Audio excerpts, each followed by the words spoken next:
तर बीडमध्ये गेल्या काही दिवसांपासून गुन्हेगारीच्या अनेक घटना समोर येत आहेत.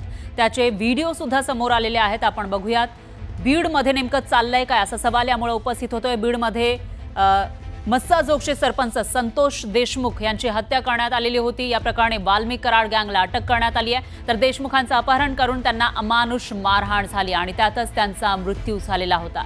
त्यानंतर दुसरी एक घटना होती ती म्हणजे सतीश भोसले उर्फ खोक्यानं शिकारीसाठी विरोध केल्याच्या रागातून 2 शेतकऱ्यांना अमानुष मारहाण केली होती.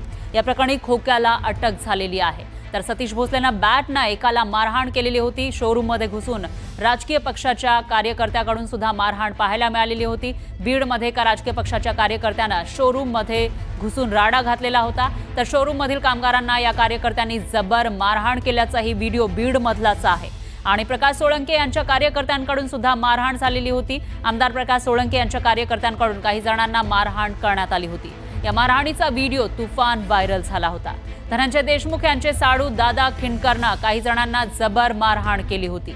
एक नाही तर मारहाणीचे 2 व्हिडिओ व्हायरल झालेले होते. दादा खिंडकर मारहाण करताना त्याच्यामध्ये दिसत होता आणि त्यानंतर पिंपरी घुमरीमध्ये अमानुष मारहाणीमध्ये तरुणाचा मृत्यू झालेला आहे. ती ताजी घटना समोर आली आहे. त्यामुळे एकच खळबळ माजली आहे.